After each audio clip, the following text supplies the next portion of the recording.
Et c'est parti pour un nouvel épisode de Cargo TV. Voilà, on est toujours à Paris. Et là, on va à la rencontre d'Anne-Sophie Delcourt. C'est un nom bien belge, mais ça fait quand même un bout de temps qu'elle est sur Paris. Elle fait plein de choses. Elle a entre autres commencé sur l'RTBF avec les news, mais elle a fait plein de trucs. Et on va la voir maintenant. Et salut Anne-Sophie. Ça va? On est chez toi ici? On est chez moi. Ah, écoute, sympa, hein? Installe-toi. Donc alors. Voilà, alors le principe c'est de s'installer le mieux possible. Oh, quelle souplesse.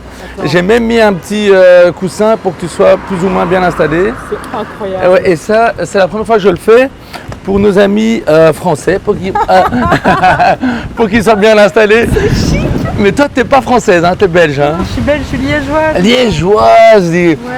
faut venir si loin pour voir une liégeoise, ça c'est dingue, ça. Une liégeoise à Paris. Oui, c'est vrai. Et comment ça se passe à Paris?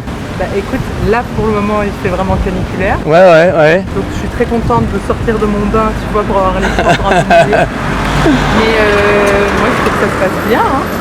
C'est une ville que t'aimes bien. Comment tu te sens ici? Alors ce que je ne pige pas, c'est que vraiment rien n'est rassemblé pour être heureux ici parce que tu payes des loyers de fou. Ouais. Et que les Parisiens n'ont pas une super répute. Ouais, pas une super répute, mais on va casser cette répute, hein, c'est pour ça que je suis là. Ah, voilà. Mais moi, je me sens trop bien à Paris. Ok. Et ça fait peur, hein. T'as vu l'accélération ou quoi? T'inquiète, aie confiance. J'aime bien, moi je sais pas, j'ai l'impression qu'il y a des villes où on grandit, puis il y a des villes où on se fait. Voilà. Et moi, quand je suis arrivée ici, c'était la bagarre pour trouver du boulot et tout. Ouais. Et puis quand t'enclenches ton truc de genre je veux tout péter, bah, je crois que ça crée une espèce de rapprochement et en fait c'est une ville qui m'excite, qui m'enthousiasme, Ouais. possible. Génial, ouais. Tout est possible, c'est vraiment ça. Je remets ma casquette, on ne sait jamais qu'on se prenne un coup de soleil et tout est possible, c'est ça que tu dis? Bah, j'ai l'impression après tu dois te battre parce qu'il y a beaucoup plus de gens sur le marché. Ouais. Mais il y a un truc où tu vois culturellement, tu peux aller taper à plein de portes. Et peut-être qu'il y a aussi plus d'opportunités ou de budget sur certains projets, tu vois. Tout à fait. Et toi, tu as commencé, je t'ai vu donc aux news, les news pour enfants à l'RTBF. Ça devait être dingue, ça a été le début de ta carrière. Ouais. Premier stage en télé. Ok. Et j'aimais trop parce que, en fait, moi, je me suis jamais considérée comme journaliste sérieuse, tu vois. Ok. Et donc, avec les enfants, tu pouvais mettre de la connerie, tu pouvais ajouter des objets déguisés et tout. Ça devait être tout, et donc, ça correspondait bien à cette espèce de prisme où j'adore raconter des trucs sérieux, mais avec un décalage ou un trait d'humour. Et ça m'éclatait de ouf. Excellent. Depuis, tu as fait plein de choses. Et je n'ai pas vieilli. Et tu n'as pas du tout vieilli, toujours aussi jeune, spontané et sympa. Qu'est-ce que tu as fait depuis? Raconte-nous un peu ta carrière en quelques minutes. Ah là là. Oh là là, est-ce qu'on va y arriver? J'ai d'abord bossé en télévision comme réalisatrice. Ok. Je faisais des reportages. Ouais. Donc tu es attirée par la caméra aussi, tout ce qui est réalisation. Voilà. Voilà. Bien raconter des histoires, filmer les gens, tirer le meilleur des gens que je rencontrais et tout, un peu comme ce que tu fous, quoi. Voilà, tout à fait, ouais. Et je suis arrivée chez TF1, je faisais des reportages voyage, je partais 3 jours aux Grenadines, à New York, enfin un truc de malade. Truc de fou, sympa. Ça.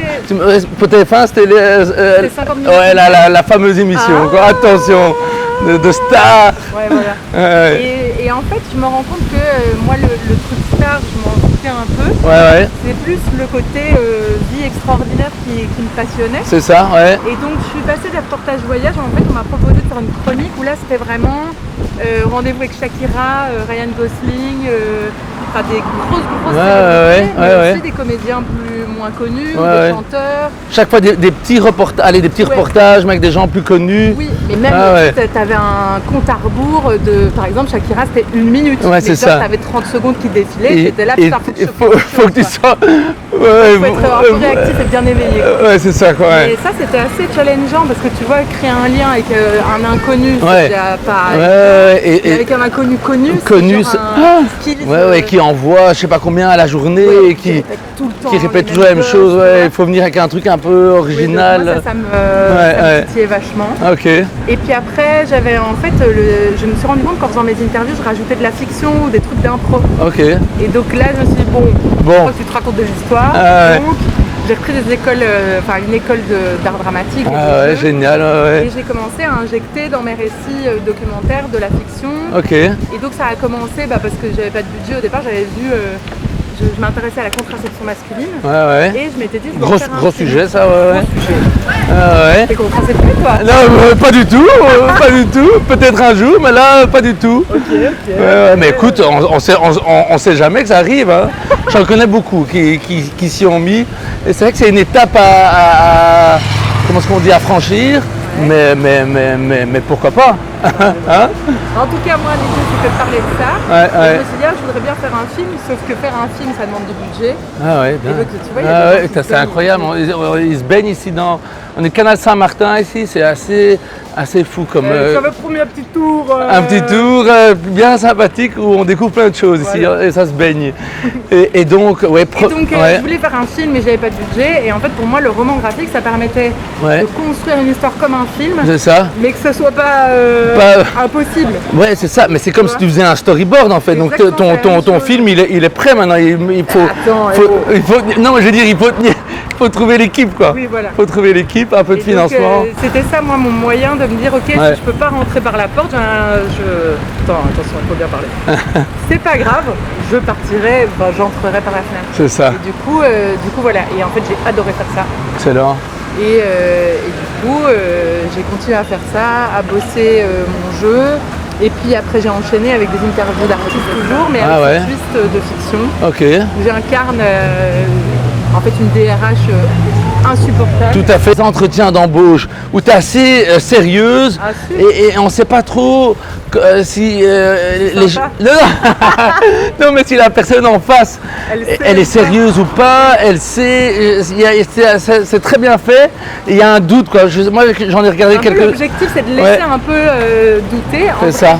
Les invités, ils sont au courant que j'incarne un personnage et souvent c'est des gens que j'ai pu croiser avant comme journaliste. Ok.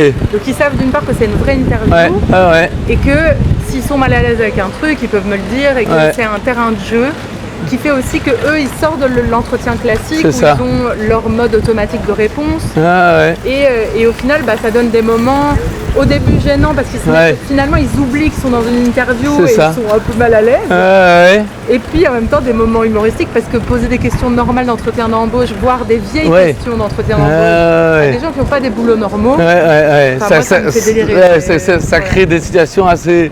Et t'en as fait plein déjà, non? J'en ai fait un peu plus d'une dizaine. Ah ouais, ok, avec plein de personnalités connues quand même. Hein. Ouais, c'est chouette quoi. Ouais, à fond. C'est trop rigolo de poser des questions normales à des gens pas t'as fait.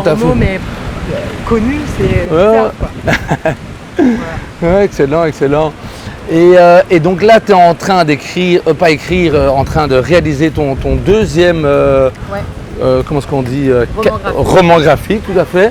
Ouais, ça s'appelle. Mais donc c'est toi qui dessine aussi ou non. En fait, je dessine, oui. C'est vraiment un storyboard comme au Cinoche, mais mal dessiné.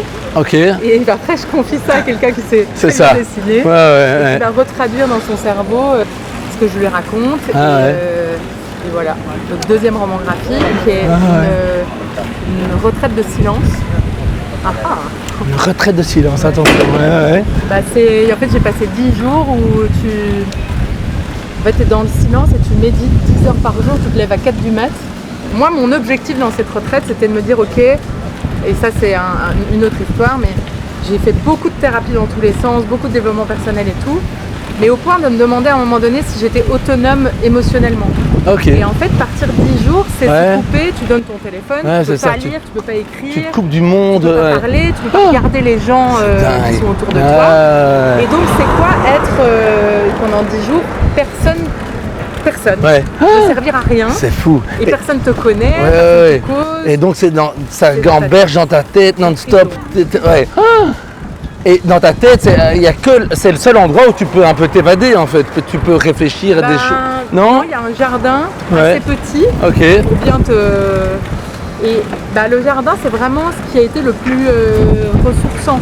Ok. Parce que tout d'un coup, tu te dis, dis, bon, bah, on se pose beaucoup de questions, nous les humains, alors que les arbres et les nuages continuent de passer. Tout à fait. On s'en fout de la circulation. C'est vrai. Donc, tu fais un petit exercice de l'ego de te dire, en fait, on est vraiment rien du tout. C'est vrai, de temps en temps, je crois que ça doit faire du bien, ça. Ah bah oui, ça fait du bien. Et comment tu ressors de là? Tu as envie de parler au monde entier ou tu sors beaucoup plus calme, beaucoup plus sereine, je sais pas, ouais. Au début, tu es très énervé surtout.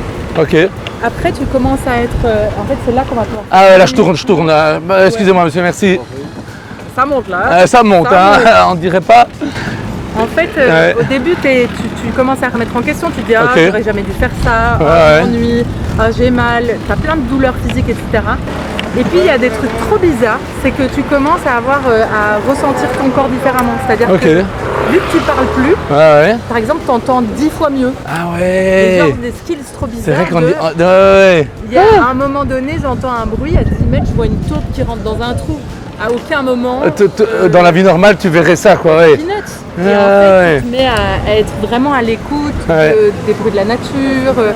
Quand tu le bouffes, c'est le seul moment de joie, mais parfois, tu vois, c'est très limité aussi, le régime alimentaire est restreint. Tu manges un fruit. C'est la folie, quoi. Il ne se passe plus rien dans ta vie. Et donc, il y a un truc d'expérience physique hyper étrange. Ok, il faut vraiment le vivre pour savoir en parler. Moi, j'avais jamais eu l'impression de redécouvrir les sens et cette espèce d'hyper précision des sens à ce point, quoi. Et donc cette histoire-là, ce que tu as vécu, tu le mets en scène dans ton roman graphique. Ouais.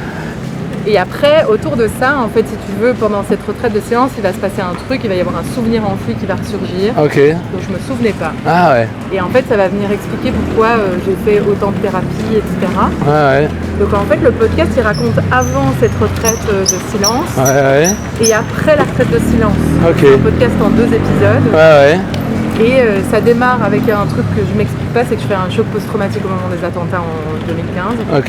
Et je vois rien de dramatique, personne ne fait du mal, je ne perds aucun proche, mais je surréagis aux attentats, je crève de trouille et j'arrive pas à me débarrasser de cette peur. Donc je commence à tomber dans une boulimie thérapeutique. Et au moment où je me dis non mais en fait ça suffit parce que vouloir aller à tout prix bien c'est continuer à aller mal.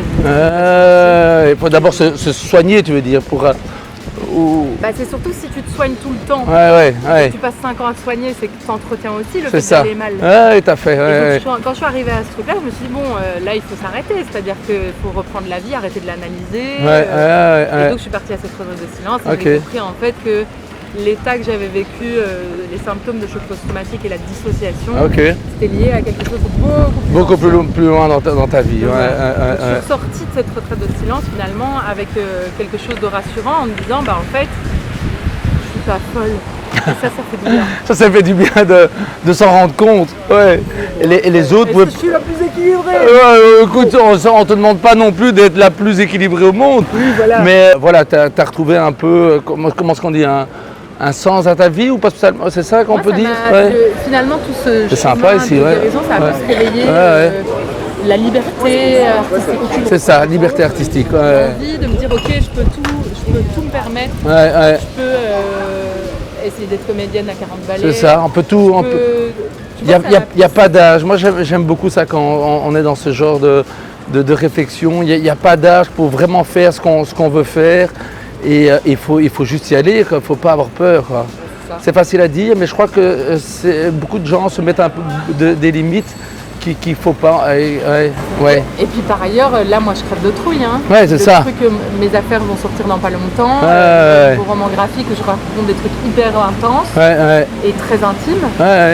Vraiment, j'y vais à full vulnérabilité. Je suis pas en train de prendre des pincettes, j'y vais vraiment.